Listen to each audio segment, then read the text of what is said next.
Hello, everyone. Welcome back to the podcast for Hood Homesteading. Our next guest is Stacey. She is the funky, quirky owner of Glo Girl Spray Tanning Salon here in the Heights of Houston, Texas. I am so excited to have her on the pod. Here we are. Yeah. So, Stacey, if you could give us a little intro about how you became a spray tan salon owner. How Glo Girl came about. Yes. It's been a very windy way that I got to this point. We could go back up to my teen years. Tanning has always been just like part of my life. I think it's an easy way for girls, especially it's a confidence booster. They feel good about themselves when they look a little leaner, got a little more color in their cheeks. And when I was in high school, the first place I drove myself after getting my driver's license was to the tanning salon. Not that I'm endorsing tanning salons at this point. We've come a long way. We've learned some things. But even when I was looking to go off to college, not only was I flipping through college brochures, but I was also looking at tanning salon supply magazines for whatever reason. Fast forward, and I went off to college and had so much fun that I came home after my first year, and my parents were like, "We ain't paying for this." And I immediately had to start. I had to work. I had to take care of myself. And one of the things I had went ahead and enrolled in was massage therapy school. Put myself through massage therapy school, worked everywhere and anywhere that I could, and finally landed a job with Spa Nordstrom here in Houston as their lead therapist. Nordstrom was new to Houston. Yeah. So I was on the starting ground with that company. As their lead therapist, I was able to, I opened the Spa Nordstrom here in Houston and the one in Dallas 20 something years ago. Spray tanning was just hitting the market, and I had convinced Nordstrom to go ahead and get me trained, let me try it out, see if we could make it a new service that we offered to Nordstrom customers. They did. And it was in very short order that I was being completely booked all day with spray tans as opposed to all the other spa services. Wow. I learned real quickly that there is a select clientele of people in Houston that like to be tan, but they don't want anybody to know they go to get tan. Surprisingly, those clients started asking me to come to their homes, and that's how I started. I was mobile really in the beginning. I was working at Nordstrom and I was doing mobile services in people's homes on the side, and I had somehow gotten a write-up in the Houston Chronicle in their Zest section, which is the back in the day when everybody read newspaper. There was the Zest section was where you learned about fashion, beauty, what's happening in Houston. And of course, the manager at Nordstrom was required to read that and sees my name with this Glo Girl Tanning. So he calls me immediately into his office and is, "What the F are you doing?" And I'm quick on my feet, and I just responded to him. I was like, "Hey, this isn't a conflict of interest because Nordstrom does not offer in-home services." And he couldn't dispute that. There you go. So he kept me on staff. You will still train our team. You will still maintain all the other responsibilities that came with being a lead therapist, but you're not doing tans anymore. Amazingly, I have to say back then, Nordstrom not only was it a great place to shop, but back then they were even better to their employees. Like I still network with all those people from Nordstrom. It was a great experience. So no bridges were burned in the making of Glo Girl from that aspect. But I did quietly phase myself out and started doing spray tans out of my home. I learned real quick that this mobile services, you can't really generate a lot of revenue when you're having to drive all over Houston and you got to set up, you got to tear down, all these things. So I'm a single mom. I always kept a 9 to 5 job because I needed benefits. I needed to be able to take care of my family and pay the mortgage. Tanning was just a side hustle. And I set up a bedroom in my home to do tans. And when my daughter wasn't here, I would basically set up a pseudo spa and take appointments. I didn't have any of those things. And word of mouth referrals was the way I generated business. I've a lot of girls, like referrals upon referrals. Like I didn't know these girls anymore. So Wow. I sat down one day and like we have consent forms that people have to fill out. And I start counting up how many consent forms I had at that point. And there were over 700 girls that had come through my home. And that was a shocker. As a single mom, I was like, this has got to get out of my house. I Sure. don't know these people anymore. So what I did is I started like just going around to local businesses, spa salons in my neighborhood, and was like, you got a room I can rent. And that's what I subleased a room out of a hair salon. And I was also teaching at the time. I needed a job that could give me hours to where I could, teach all day, come Yeah. into the salon after work to do tans, have holidays and summers off to still run my tanning business. And started realizing that if I did tans full time, this teacher income would look like chump change. And I took a leap of faith. I found a building at my own storefront and just finally jumped in. And it's been phenomenal ever since. Definitely. And as you can see, the power of word of mouth. Do you remember about how long it took for you to accumulate that many clients, that 700 mark? That probably took me, it's relatively quick in hindsight. It probably only took me 2, 3 years. Wow. Yeah. But to know, like, just word of mouth, just women are the best at sharing the things that they love. You know what I Yeah. mean? And women are great about supporting women. So really, Yeah. I feel like I owe the neighborhood that they supported me and built my business. I was just thinking, like, off the top of my head, I have a go-to hair girl. Can't wait to go and visit y'all. I have a go-to permanent makeup. Anyway, the list goes on. Right. We all have those service providers that we love. And the nice part is we're doing a service that people are there to have fun and enjoy. And when you're in a happy state, it's easier to build those relationships and have different conversations with people because you learn about their lives. Yes, most definitely.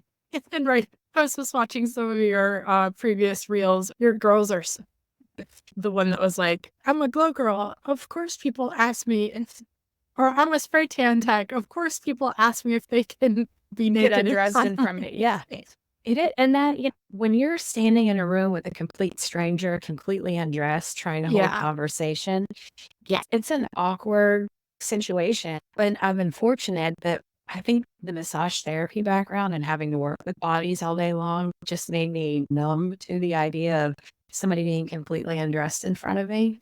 Yeah. And like the girls that work with me, you just have fun with it. Like when girls come in and they are like, oh, they're afraid to get undressed or they got cellulite or stretch marks or this or that. I'm like, we all got it. Flaws. Yeah. Yeah, most definitely. I love it. And then I love how you share throughout the day at your studio so your clients can come in and be like, oh gosh, Stacey. They do. It does. It absolutely does. And I feel like a lot of people over the years have been silenced or afraid to talk. The interesting part is when I moved into our brick and mortar, our actual building, we moved in February and we had shutdowns in March. And it was like nobody on the planet knew what the hell was going to happen, what the next step was. So we had to immediately pivot, figure it out, try to like open our doors. I was like, no, we're going to open our doors. And they had put a hotline on TV during COVID when the shutdowns were going on, and you could call this hotline and report businesses that were open, especially salons. So somebody reported me.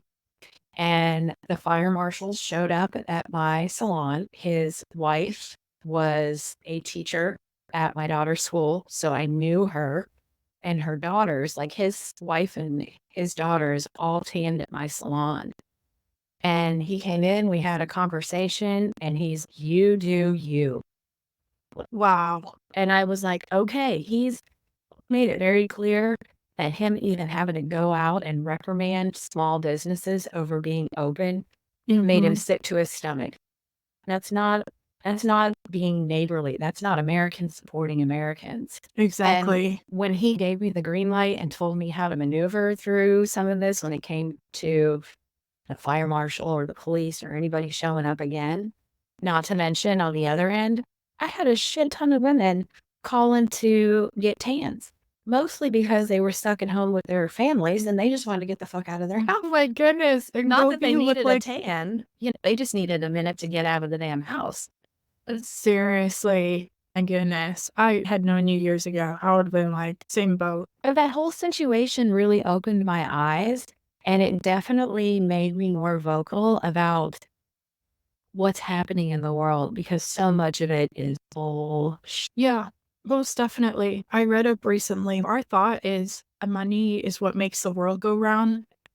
Man, it is relationships. That Thank testimony you. right there. It is. In relationships and just being a decent freaking person. Love my Yeah. neighbor. It's that simple.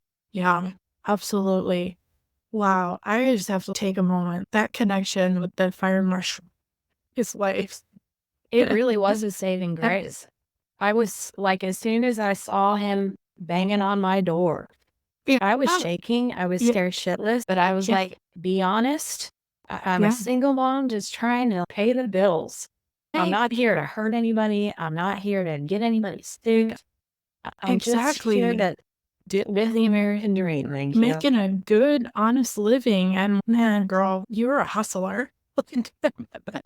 Anyway, I love this story. Gosh, COVID was so crazy. So you mentioned that you were a teacher as well. Mhm. And talk about a saving grace that.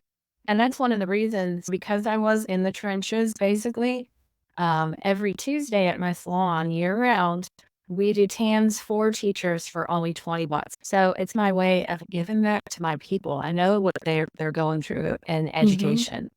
Yeah.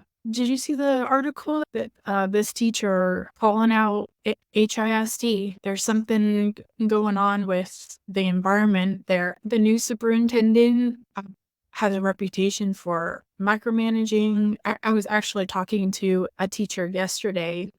She teaches in a different county now, but she was with HISD, and she also said it was no bueno. The funny part, I haven't looked into, my daughter's always done private education, so I didn't really pay attention to the politics in the HISD so much. But when I was teaching, you're just immersed in it, like you can't avoid it. And this was a decade ago in HISD. And I remember sitting in certain staff meetings and looking at certain budgets and being like, this is an absolute shit show. In hindsight, you learn that even these schools in HISD that are labeled the mag school, or they've got this great GT STEM program, blah, blah, blah, it's a horse and pony show. It was mismanaged. They aren't providing the resources that it was just, there was nothing positive to say about HISD on any level, but you put these schools and these parents that can say, oh, my kid's in the magnet school, my kid's in the STEM. And because of me being in the system, I was like, I wanted to say to him, that doesn't mean a fucking thing. Your kid was still being indoctrinated like every other student in HISD. And the new superintendent, I haven't really done all my research on him, but from the outside in, yes, nobody likes him, but he inherited probably one of the worst districts in the entire nation. And yes, I see that people are getting pissed off and he doesn't do this or he's making us do this. People need to go back and look at the backstory of HISD. It is a corrupt, mismanaged, it is a cesspool of sickness. So there's some things that I see with this new guy, this new superintendent. I'm like, he's dropping the hammer because he's actually seeing what the fuck is going on. So let's pump the brakes and see what he can get accomplished. Because he is a force to be reckoned with. There's two sides to every story, for sure. I appreciate that.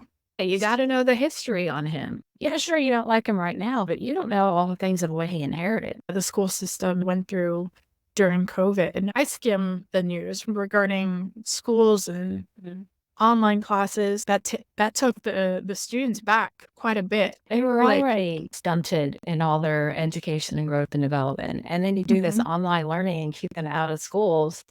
It was just bad decision. My goodness. And especially in a society, it was 2020. People being people. Yes. Yes. And we live in a world where we have to live off of dual incomes. Most parents are going to work all day. And then what? You're just going to tell them to, sorry, figure it out, especially if they're minors? Yeah, and then you keep them home and you dump them in front of a screen. And the really sad part is these dual income households where both parents are working, they don't have the time to actually look into their kid curriculum. And then when everything went online, it's not like your kids were coming home with textbooks anymore, where you can actually see what they were learning and reading. That used to frustrate the shit out of me, HISD, and I taught social studies, history basically, to junior high kids. And I wasn't allowed to have textbooks in my classroom. The curriculum was set up as such that these kids were only to do what the district offered them online. How do parents even go to see what's being online told to them in a classroom? Not to mention teachers, because some of those curriculum apps that they're using on their little tablets, even they can't go through every one of those apps and vet everything that's on there. I have to do what the district tells me to do. Yeah. And it was like just the little bit that I saw that I was required to teach, it was propaganda. I'm teaching 6th graders about Boys Town. Like, really? That's what I'm supposed to be like educating these kids on, and about Arab Spring and how to revolt and how to like I was like, this isn't even real history. What isn't even real social studies? We need to be learning about different cultures and their religions and their practices and their foods and their culture. Yeah, But definitely. no, I was being held to a standard of propagating kids' minds. My goodness. What we were taught in school is like pretty much the complete opposite of what we need to know today, sure. especially trying to navigate corporate America. The innovation that comes behind and the creativity and the opportunities when doors close. Yes. That's not a bad thing. Yeah, most definitely. But in school, we were, at least I was in private school for a while, and we were taught to speak up. I went to an all-girls private school for about 3 years, and we were taught to use our voice to question authority. Question the entire world around you. Yeah. In science class, we were taught both evolution and God's creation. It was my science teacher. It was just this adorable, quirky Jewish man with real thick glasses and the whole 9 yards. He looked the part and he was the part. But I'll never forget it. He ingrained this into us. Question authority. And God forbid you question authority in corporate America. Yeah, or in public education. It's really sad. That critical thinking element has been removed gradually over the years. It's education is turned into get here on time, sit at your desk, don't speak, don't move. I always liked those kids that were a little bit of a problem, and just the defiance in general. And other teachers would be like, I don't know why you want those kids in your classroom. They're such a disruption. I was like, if that kid cannot sit still, if his body is moving that much, imagine how fast his brain is going.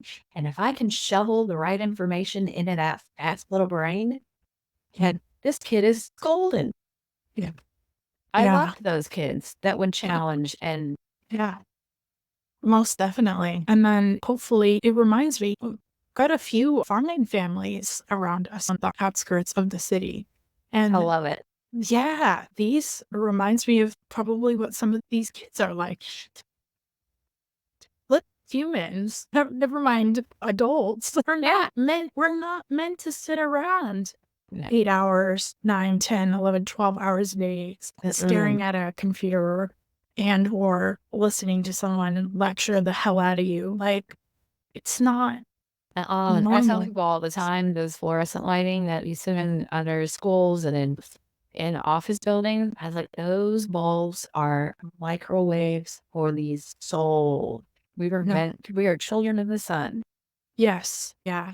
So much so. That reminds me of sitting in front of my current desk setup day in and day out the past few years at my IT jobs. No wonder I was drained as shit at the end of the day. Like staring at these. I joke with people like, we need sunshine. You've got to have some sunshine. We are basically plants with complicated emotions. Like, getting the sun every now and then. Yes. I love it. I think we're headed back towards this realization. I think a lot of people are getting fed up, and I'm here for it. And that was not a beauty, but to me, in hindsight, when the lockdowns and the shutdowns happened and shit hit the fan and nobody knew what the next day was going to bring, it really did slow the world down. And that is really when I got into more of the conspiracy theories and all these things and a different perspective. And Yeah. the more that I dove into all of this crazy stuff, or what people would consider crazy, it makes me question our education system. Like, why weren't both these options presented to us, taught to us, so we as little people could critically think and decide which one of these scenarios makes sense? As you progress and you look back, it's the victors, it's the winners, the people who have the money and the resources. They get to write the actual history and tell you their side of the story. I want to hear the loser story. I want to hear the guy who struggled story. Yeah, And then let me absolutely. decide what I think the real history is. That's what I Right. think conspiracy theories are. And some of it is so profound and so far different from what we were taught that it is hard to wrap our little minds around. It's hard Yeah. to believe. But in any instance, as adult women, we know that there are two sides to every damn story. Right. And that gets me thinking about working for a grocery store at the time. And I was getting so fed. It was like forced to wear a mask. And I literally told some upper management, dude, I literally can't breathe. Yeah, Wearing this isn't right. this damn mask all day. Oh, It doesn't make sense. yeah. And they just were just like treating you like You're a murderer if you didn't have this. just Not like, allowed to enter places, not allowed to do this, not allowed to be in society, basically, if you didn't play along with their rules. Stay 6 feet apart. oh my goodness. What is a bunch of hogwash that they're now Fauci's now coming releasing? clean with it. You know what's crazy? Okay, so back in the 80s, when AIDS, you remember when the AIDS pandemic hit? Oh. I was in elementary school and I had an uncle that was a gay man who had contracted AIDS. So I took a interest just as a little elementary kid because I loved my uncle. And I knew Yeah. he was sick and I knew this disease was scary and all the things. I took this little elementary approach to I want to learn about AIDS because in my heart, I felt like there's got to be a simple answer, a simple medicine that can help these patients. And as an elementary school kid, doing my own little remedial research on this, whose name is attached to all the fucking AIDS info? The one and Fauci. only. He created it. He was behind all of it. And in hindsight, that was his first genocide. That was his beta test. Mm-hmm. And he did it. My mom is also a retired RN. So she had a little bit of just her own how medicine had been practiced for the last 40 years. So when Fauci's name came up with the COVID pandemic, at that moment, it was a light bulb to me like, this motherfucker is ready to kill the entire world. And then I got my mom on the other side, like saying, masks, this is backwards. This is not how we traditionally treat upper respiratory infections. It just didn't make sense to her on a simple nurse's level, not to mention on a global pandemic killer virus level. You're actually making yourself worse by wearing Absolutely. a mask, right? Just breathing in and out your own germs anyway. Your breath was. And the people really were shitty to you if you did not wear a mask. I was in masks. I know everybody doesn't agree with that, but it's where I feel comfortable. Yeah. And thankfully, our church was still open. Everybody had to sit 6 feet apart. We had to wear a mask, blah, blah, blah. So I go to mass like I always do every Sunday. And we're required to sit 6 feet apart, even 6 feet apart from your own freaking family. And we had to wear a mask. And I walked in there one day without a mask. And the priest on stage called me out in front of the entire congregation. I'm involved in the church. And he's, Stacey, where is your mask? And in front of everybody. And I responded in front of the entire congregation. I said, Jesus wants to see my smile, so I'm not wearing a mask. But you are not about to muzzle me in God's house. Wow. And he didn't say anything. He went on with his homily, and everybody gave me shitty looks. It wasn't a very comfortable situation. Yeah. But you had to be the asshole and stand your ground. If nobody's standing up. Exactly. The beginning of 2021, then Whole Foods, I sent these to Shanda, was like, oh, I love Shanda. Yeah. I sent these pictures of these flyers. The employee back hall, I think they were offering you money to go get vaccinated. Oh, yeah, they did for a while. You would get a gift card. And then little by little, colleagues were coming in and being like, I just got blah, blah, blah. My heart just like sank. I was like, bro, do you even know? It didn't make sense. And then they were able to, we still won't have cures for cancer, but we were able to have them with the vaccine in lickety-split amount of time. Yeah, it was a wild time, but it was cool because I started finding people like Shanda and this other girl who actually started designing t-shirts. And I still have one of them. It's a little worn, but it says immune system on, mask off. And I would wear that around town. That's part of history now. Yeah. It's like, gosh, come on, people. Think about this. And with us, like, both being believers, I was like, okay, many times when we like, would the Lord create us in such a way that we couldn't like fend off, our immune system can't like defend off? Yeah, we were divinely created for anything and everything. Yes. The earth is abundant that provides us all the resources and the things that we need. You're exactly right. And I think a lot of this movement did force people to go back to just the Bible.